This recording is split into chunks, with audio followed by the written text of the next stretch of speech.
거기 있는 게 아닙니다. 그 기자회견의 주제는 그간의 특검 수사 과정에서 확인된 중대범죄 수사에 있어서의 검사들의 역할. 우리 어떻게 하는지 봤잖아. 이 중대수사. 그러니까 그 역할 뭐냐? 검사의 직접 수사, 기소, 공소 유지. 이걸 하는 검사들의 역할. 이게 필요하다고 공식적으로 말해줘. 누가? 특검이. 이게 기자회견의 요지입니다. 그래서 저는 이 기자회견을 인질극이라고 하는 거예요. 지금 당장 우리를 다 자르진 못하겠지? 그러니까 지금 특검이 나와서 우리가 그동안 얼마나 잘했는지, 왜 우리 모든 권한, 자기들이 생각하는 완전체 권한, 수사까지 직접 해야 되는지 그걸 말해줘. 인질극이죠. 인질극이 어떻게 대처하느냐, 둘 중 하나죠. 인질범과는 타협하지 않습니다. 하고 시간이 좀 늦었지만 다시 팀을 꾸리는 거예요. 두 번째는 지금 수사까지는 잘 마무리하고 가운데 어딘가에서 만나가지고 다독이는 거죠.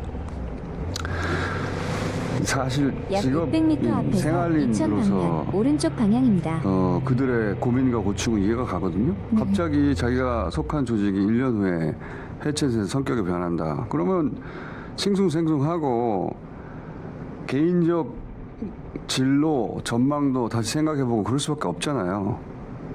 그건 이해가는데, 그래서 공무원 집단으로서 이 중대한 공적인 업무를 볼모로 삼아서 국민들 상대로 단체로 이런 인질극을 한다? 이거는 저는 용납할 수 없다. 오늘 제가 인사권자가 아니기 때문에 이제 개인적인 의견입니다. 물론 저는 지금 그래서 돌아가고 싶어요. 수사 그만두고 개별 의사 물어서 돌아가겠다는 사람은 전원 복귀시키고 새로 채워야 된다고 봅니다. 그리고 약 300m 수사가 앞에서 끝난 이천 방면 오른쪽 그 인질극에 방향입니다. 대해서는 책임을 엄중히 물어서 징계해야 된다고 봐요. 어떤 공무원도 이렇게 하지 않아요. 검사들만 잠시 이러는 후 겁니다. 오른쪽 방향입니다. 자, 이 사안 지켜보기로 하고요. 어제 지기현 판사에 대한 뉴스가 쏟아졌는데 우선 사법부가 입장을 냈죠. 그렇습니다. 법원 감사위원회는 현재까지 확인된 사실관계만으로는 징계 사유가 있다고 판단하기 어렵다. 수사기관의 조사 결과를 기다려 향후 드러나는 사실관계가 비위 행위에 해당하면 엄정하게 처리하겠다고 밝혔습니다. 그리고 덧붙이기는 이제 룸사롱인 줄 모르고 갔다. 그런 내용도 있죠. 네. 이 차가 해당 술집이라는 사실을 모르고 이동을 했고 한두 잔 정도 술을 마신 뒤에 자리를 떴으며 당시에는 여성 종업원이 없었다고 덧붙였다고 합니다. 그리고 결론적으로 직무 관련성이 없다. 네, 동석한 변호사 모두 지기현 부장판사 재판부에 있어 진행 중인 사건이 없었고 또 최근 10년 동안 지판사가 동석자들이 대리인으로 선임된 사건을 처리한 적도 없다고 밝혔습니다. 동석한 변호사 모두 지기현 부장판사 재판부에 있어? 그건 무슨 말이죠? 동석한 변호사 모두 지기현 부장판사 그다음에 뭐예요? 재판부에서 진행 중인 사건이 없었고 네. 지기현 판사가 진행한 사건에는 네. 이 변호사들이 들어가지 않았다는 얘기네? 네. 그러면 지기현 판사가 진행하는 재판의 피고인과 그들의 관계는 확인해 왔답니까? 안 해봤잖아요. 그리고 그 재판의 변호인과의 관계는 확인해 봤답니까? 그것도 안 확인해 봤잖아요. 그러니까 술집인 줄 모르고 갔다는 해명을 다 사실로 받아들이더라도 지기현 판사가 진행하는 재판부에서 동석한 변호사가 사건을 담당한 적이 없다. 이것만 가지고 어떻게 관련이 없다고 결론을 내냐 이거죠. 자, 근데 여기서 끝나는 게 아니라 MBC가 지기현 판사 핸드폰에 대한 단독을 했네요.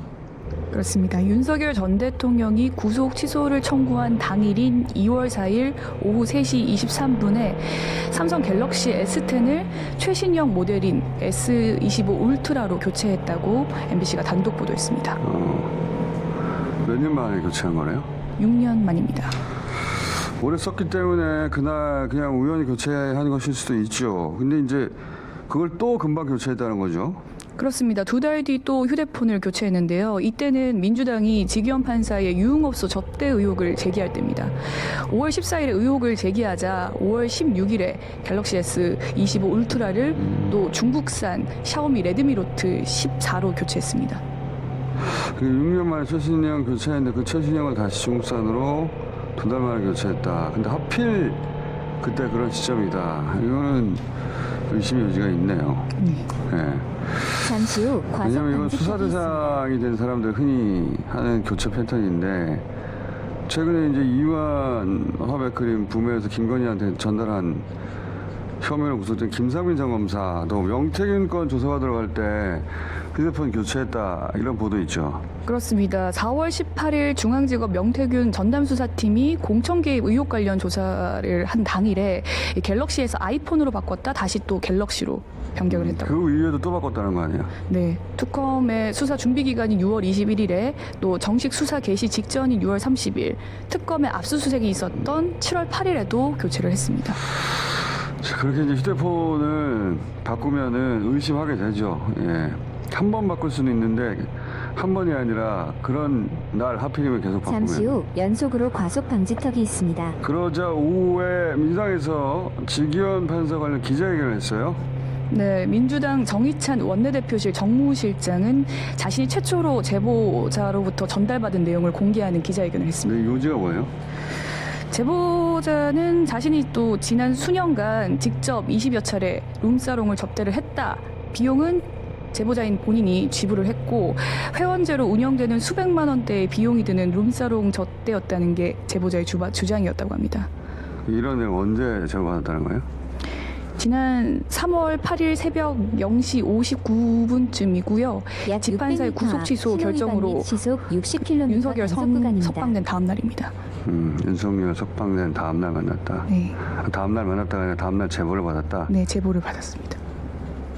카톡 같은 걸로 왔나 본다. 그러면 직접 만났다고 합니까? 그 다음에는? 네, 직접 만나기도 했습니다. 4월 29일 오후 6시쯤 제보자를 여의도 모처에서 직접 만났고요.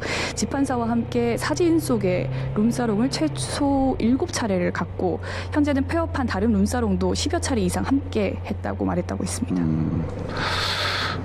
이거는 약 그동안 300m 지경 판사 신호 위반 및 시속 생각과는 전혀 60km 단속 다른데 지경 구간입니다. 판사는 한 차례 갔고 본인이 계산했다고 했는데 지금 정의찬 실장은 그래서 그 제보를 받고 해당 룸사롱에 가서 사진을 찍었다는 것이고 그 사진이 우리가 여태까지 봤던 그 사진이거든요. 예. 그런 사진인데 자, 이 기자회견 내용은 뭐 긴지는 아니니까 직접 한번 보시죠. 해당 내용을. 윤석열이 석방된 3월 8일 새벽 평소 알고 지내던 제보자로부터 지기현의 룸살롱 접대 사진을 처음 제보받았을 당시에는 국회의장실 정무기획 비서관으로 근무하였습니다. 첫째, 제보자는 1년에 한 번이 아니라 지난 수년간 본인이 직접 20여 차례 룸살롱 접대를 했다고 말했습니다.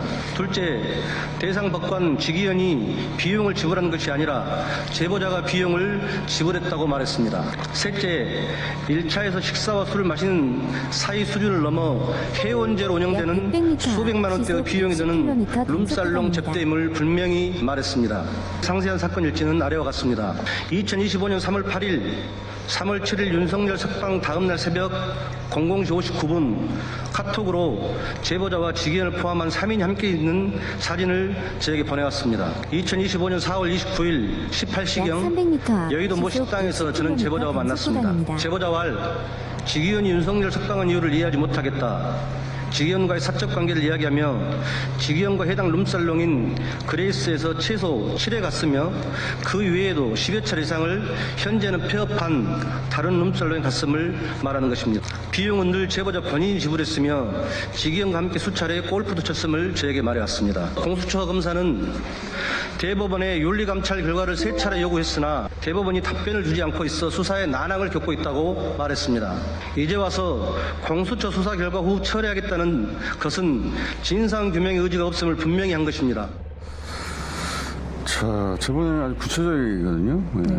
지금 이 사건이 현재 공수처에 가 있는데 그래서 사업부에서 수사 결과를 지켜보자 이런 식으로 입장 표명을 한 건데 근데 이제 공수처에서는 사업부가 아무런 자료도 주지 않는다거든요. 수사 협조를 전혀 하지 않으면서 수사 결과를 기다려보자고 하는 말이 안 되잖아요.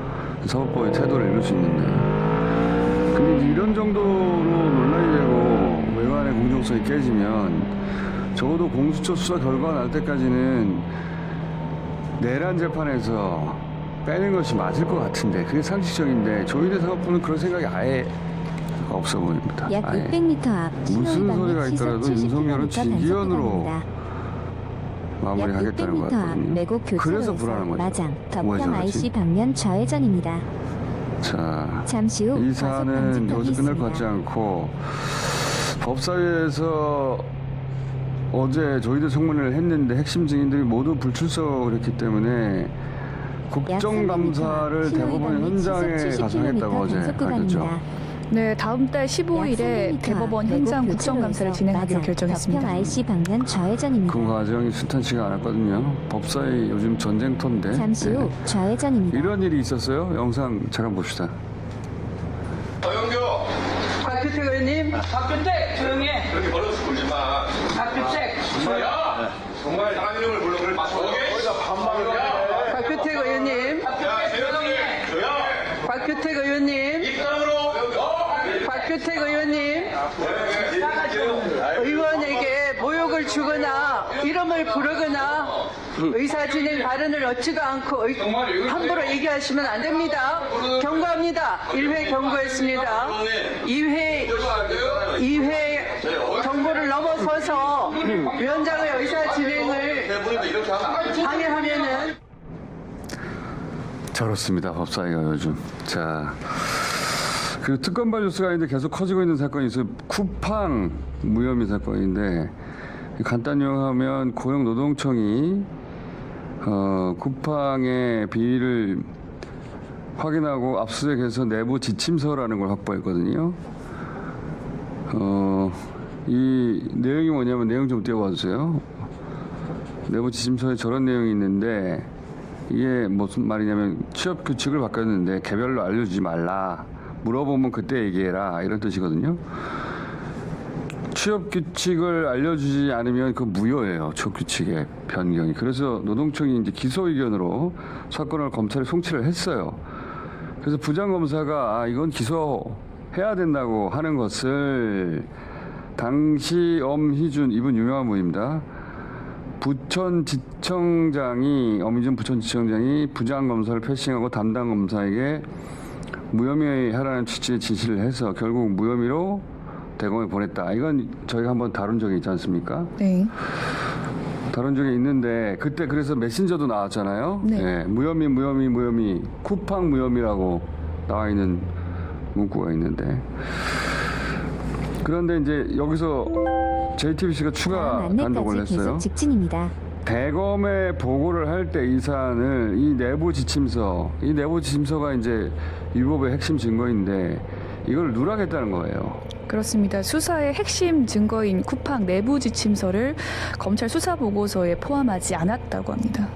그래서 부장검사는 기소해야 된다고 하는 그 부장검사가 네. 이 내부 지침서를 누락해서 안 된다고 한 기록도 있어요. 네, 부장검사가 누락해서는 안 된다고 수차례 강조를 했지만 지휘부는 억지 부리지 말라고 답을 했다고 합니다.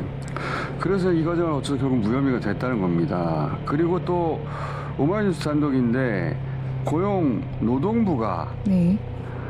마찬가지로 법률 자문을 받았는데 이걸 은폐했다는 의혹이 있어요. 그렇습니다. 노동부가 쿠팡 취업 규칙에 위법 소지가 있다는 자문을 받고도 공개하지 않은 것으로 확인됐습니다. 그래서 은폐한 것이 아니냐. 그러면 이제 이상하잖아요. 그 주무관청이 기소하라고 검찰에 넘겼어요. 네. 이런 경우 다 기소하거든요. 그 부장검사 기소하려고 했는데, 그런데 핵심 증거를 빼버리고, 그리고 그 부장검사는 패싱하고, 잠시 후 이거는 연속으로 무혐의 과속 처리하라고 방지턱이 있습니다. 한단 말이죠. 그리고 선거기간에 노동부도 이 사안을 알았는데, 그래서 법률 자문도 받았는데, 법률 자문을 받았더니 이거 위법이라고 하는데, 그것도 은폐. 이거는 그러면 검찰과 노동부를 동시에 움직일 수 있는 누군가가 이걸 막은 거 아닌가? 라고 의심할 수밖에 없다. 그러니까 이거는 개인 차원에서 이루어진 일이 아닌 것 같다.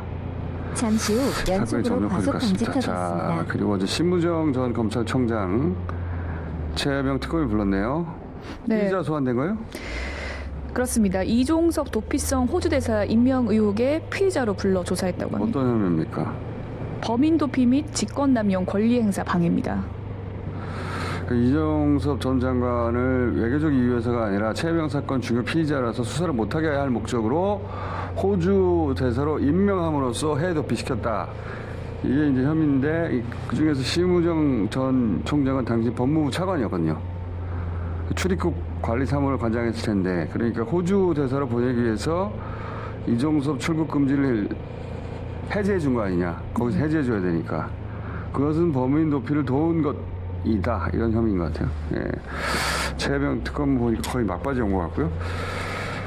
자, 어제 이시바 총리가 부산을 찾아서 이재명 대통령과 만났네요. 네, 지난 6월 17일에 G7으로 만났고 또 지난달에 23일 도쿄 관저에서 두 번째 정상회담 후 이번이 세 번째입니다. 지난번 도쿄 관저에서 만난 것에 대한 답방 약속한 게 이루어진 것 같은데, 근데 이제 나흘인가요? 나흘이면 새 총리가 나오거든요. 마지막 순방은 한국으로 온 셈인데, 그러니까 두 양반이 죽이 잘 맞나 봐요. 예. 나흘밖에 안 남았기 때문에 굳이 순방 오지 않아도 됐었던 것 같은데, 한일 정상이 저렇게 죽이 잘 맞는 경우가 드문데 서로 아쉽겠습니다. 근데 어제 같이 동행하기로 했던 연속으로 김혜경 과속 여사가 못 가게 되자 대통령 주치의가 기자회견을 했거든요. 나 이런 거 처음 보는데 영상 짧게 한번 봅시다. 대통령 주치의 박상민입니다. 어제 저녁 김혜경 여사가 갑작스러운 어지럼증을 호소하셔서 오른쪽 귓속 돌 2석의 이상으로 인해서 생기는 양성 발작성 취성 현우님을 확인하였습니다. 보통은 이석증이라고 많이 알려져 있습니다. 증상은 매우 많이 호전이 되셨지만 낙상 예방을 위해서 며칠간은 안정을 유지하기로 하셨습니다. 이에 따라서 오늘 김혜경 여사님의 일정은 불가피하게 수행할 수 없게 되었습니다. 이상 브리핑을 마치도록 하겠습니다. 이게 희귀 영상으로 나올 것 같은데, 기자의 부인은 왜 동행하지 않느냐 이런 걸 물었나 봐요. 그러자 주치의가 직접 등장했단 말이죠. 대통령 주치의가 대통령 부인의 건강 상태에 대해서 네. 저렇게 공개 기자회견하는 건 처음 본 것 같은데, 브리핑한 건 아마 대통령 부인과 관련된 사안이니까 이재명 대통령 지시가 있었나 봐요. 제 짐작으로는 잠시 후 과속 방지턱이 있습니다.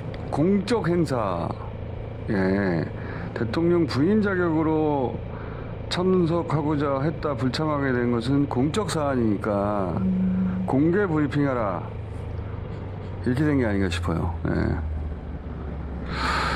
이재명 대통령의 공과 사회에 대한 감각을 보여주는 이례적인 장면입니다. 굉장히 인상적이었어요, 저는. 저도 이석정을 앓는 사람으로서. 생각나더라고요.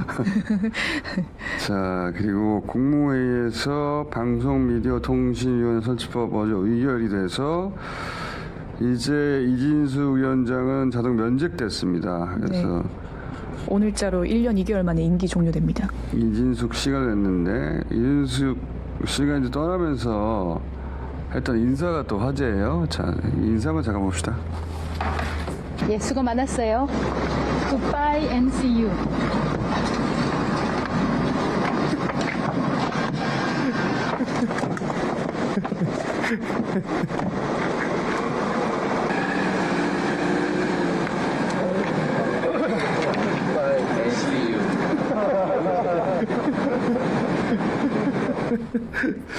이진숙 씨는 본인이 얼마나 웃긴지 본인 스스로는 잘 모를 거예요. 예, 자, 이로써 이번 뉴스는 앞으로 전하지 않는 것으로. 예.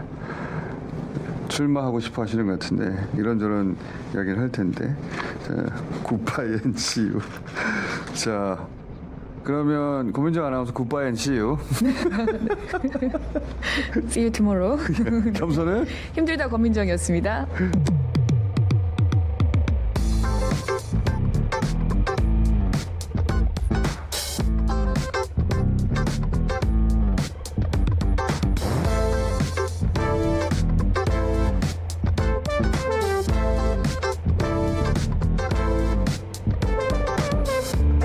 자, 어제 방송미디어통신위원회가 출범했습니다. 약 600m 앞 신호위반 및 시속 60km 단속 구간. 과방위 관사 김현 의원 전화 연결해봅니다. 잠시 후 연속으로 과속 안녕하십니까, 의원님. 방지턱이 있습니다. 네, 안녕하세요. 더불어민주당 가방위 간사 김현입니다. 이게 몇 년 만에 이게 이루어진 거죠? 만에 그 2008년도에 방통위가 설치된 이래로요. 약 17년 만에 지금 신호위반 및 폐지가 시속 됐습니다. 60km 단속 구간. 그리고 방송법 바꿔야 된다고 주장하신 지 얼마 만입니까 이게?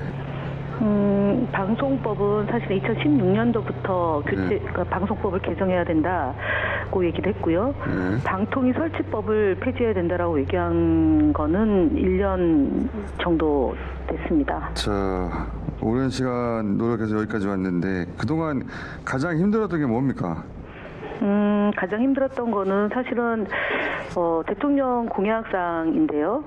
이 공약사항을 지키기 위해서 어쨌든 그 당과 그다음에 정부 그다음에 대통령 비서실 이렇게 다양한 그 목소리들을 이제 종합해내는 일을 해야 되잖아요. 이전에 이제 야당 때는 저희가 당과 그냥 저희 국회에서만 얘기하면 되는데 정부하고 이제 대통령실인데 정부는 이진숙 방통위잖아요. 네. 김태규 방통위고. 아, 그렇지. 예, 그런데 거기에 있는 이제 그 방통위 이 상임위원들하고 사무처하고 입장이 같을 때는 이제 윤석열 정부 때나 문재인 정부 때는 입장이 같은데 지금 이제 이재명 정부 들어서서는 방통위 직원들하고 이진숙 위원장하고 입장이 다르지 않습니까? 그렇죠. 이제 이 사이에서 이제 그 소위 공무원들이 겪어야 될 그런 고충, 고통, 이제 이게 제일 신경이 쓰였던 거고요. 이제 두 번째는 당 안에서 이견을 조율해 나가는 과정이 좀 쉽지는 않았습니다. 그리고 그것이 언론에 이제 노출이 돼서 갈등이 있는 것처럼 비춰진 이 대목이 좀 해결하는데 신경이 많이 쓰였던 대목입니다. 원래 이제 여당 되면 내부 의견 조율이 가장 어렵죠, 사실. 네, 그렇습니다. 네. 당정대 조율한다고 하는데. 네. 자, 헌법 소원한다고 하던데. 헌법 소원요? 예. 아까 굿바이 시유 했는데요, 뭐. 오빠의 시유. 오빠의 시유는 했지만 헌법 소원은 입법권 권한이잖아요. 예. 그 저희가 국회에서 약 600m 앞 적법한 절차를 마장사거리에서 통해서 법을 2차 방면 만들고 우회전입니다. 논의를 하고 공청회를 하고 그다음에 그 최종적으로는 전체의 가방위 전체를 통해서 표결 처리를 하고 국회 본회의 상정해서 또 이것도 그 약 300m 177명 중에 마장사거리에서 176명이 2차 찬성해서 방면 이 법이 우회전입니다. 통과되고 대통령 공무회에서 공포 후 그 발효가 된 거잖아요. 잠시 후 적법한 절차를 우회전입니다. 진행하는 거기 때문에 헌법재판소에서 이 문제를 가지고 이견을 달 수 없을 거라고 저희는 봅니다. 자, 지금부터 이제 신속하게 방송미디어통신위가 운영되려면 지금부터 해야 될 일이 뭡니까? 지금부터는 방송 3법을 저희가 지난 8월 달에 처리를 하고 이제 9월 달 최종적으로 3법에 대해서 또 공표를 하고 의결을 한 내용이지 않습니까? 이 방송 3법은 KBS 이사진 구성하는 거하고 방문진 이사 구성하는 거, EBS 이사를 구성해서 사장을 공모해서 뽑아야 되지 않습니까? 이 일을 3개월 안에 처리해야 될 일이 있는데요. 그러려면은 그 방송미디어통신위원회 7인 구조, 그러니까 대통령 추천하는 목과 그다음에 600m 앞에서 국회 우회전입니다. 추천하는 이 상임위원 이어서 구조를 84m 정상적으로 우회전입니다. 마련하는 것이 지금 가장 시급한 과제입니다. 7인 구조의 통신위원장도 임명해야 되지 않습니까? 예, 방송통신심의위원장도 인사청문회와 약 300m 앞에서 대상이 되기 때문에 우회전입니다. 마찬가지로 이어서 두 사람에 대한 인사청문회를 우회전입니다. 저희가 국정감사 기간에 할지 아니면 국정감사 잠시 후 끝나 우회전입니다. 직후에 할지 그것도 이어서 조율해야 됩니다. 84m 굉장히 앞 바쁘네요. 우회전입니다. 그러니까 많이 바쁩니다. 이 7인 구성하고 그리고 통신위원장 임명하고 그리고 나서 바로 KBS 방문진 EBS 사장 공모하고 이사 먼저 구성하고요. 이사 구성하고 사장 공모하고 사장 예, 사장 뽑고 후보 추천위원회를 통해서 3배수로 줄이는 작업을 하고 그중에 한 사람을 KBS 경우는 국회 인사청문회를 통해서 대통령 임명하고요. MBC의 경우는 방문진에서 약 300m 최종적으로 앞에서 임명하고 그다음에 저기 EBS는 방통위에서 잠시 임명하는 후 구조를 갖고 과속 있습니다. 방지턱이 있습니다. 그러니까 이 모든 게 빠르면 올해 안에 다 끝날 수도 있겠네요. 12월 안에 다 끝내야 됩니다. 잠시 후 목표치 좌회전입니다. 그렇습니까? 네, 그렇습니다. 자, 바쁘실 테니까 전화 이만하겠습니다. 네, 감사합니다. 오늘 말씀 감사합니다. 네, 감사합니다.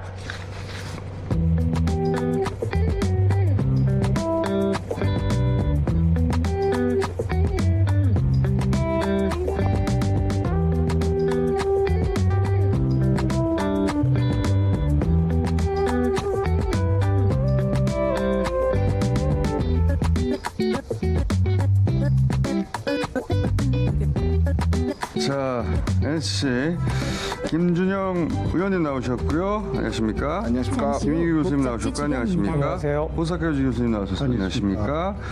최성호 교수님이 지금 푸틴이 참석하는 포럼에 동방경제 포럼이라고. 네, 거기 갔다고 하네요. 푸틴을 멀리서 보고 오실 건가 봐요. 저는 1m 앞에서 보고 왔습니다. 1m 뒤 아니었습니까? 옆이었습니다. 아, 1m 정확하게 옆에. 옆이었습니다. 자, 이시바 총리가 며칠 안 남았는데 입니까? 예. 굳이 왔어요. 예, 네. 그 둘이 잘 맞나 봐. 예, 이시바 존리의 일단 속셈은 여기에 와서 마지막 기회인데, 목적지에 도착했습니다. 일본에서 보면 폐전 80주년 네. 거기에 대한 기념 담화 내고 싶고 했고, 즉 그것은 지금까지만 해도 네. 내고 싶다고 이야기를 하고 있었는데, 네. 일본의 관계자들은 마지막 기회가 한국을 방문할 때 내는 것이 아닌가 네. 그렇게 기대를 했는데 내용을 거기까지는 그렇죠. 가지는 않았습니다. 네, 그렇죠. 네. 예, 왜냐하면 혹시